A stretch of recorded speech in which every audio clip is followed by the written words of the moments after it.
Ugize. Tekana icara. Mama Fande, mimi niko kombo taxi chauffeur.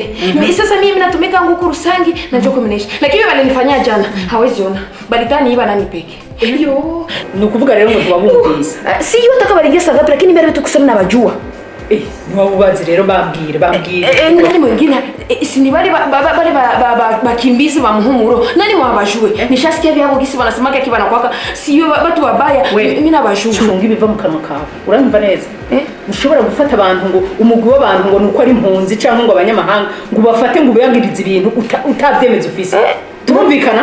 Mama Fande, nilikuwa nawaza sema vile nakuambia hivi nitafika mnabatosha mnabarusha ile manyama zote mnazitosha Rusangi banarudia kwao. Urashaka kunyigisha ngana nkora kazi kanjye. Hasoi. Mwaramutse. Tubafashe iki? We! Sinjo uyu. Si mute muhumuro uyu. Si demosi yangu hii. Yo! Mfona mkabala. Na demosi. Unajua fanya tena.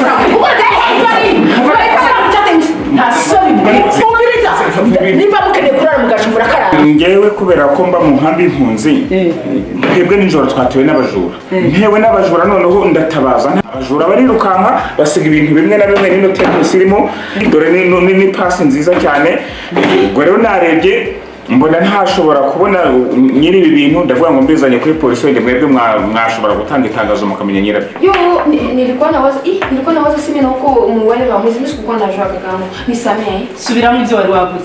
Nilikuwa nasema kuba uri impunzi bica bisigura yuko uri umugizi wa nabi. Urumva ingene bari kuraba begeka ko inkoni ishushe.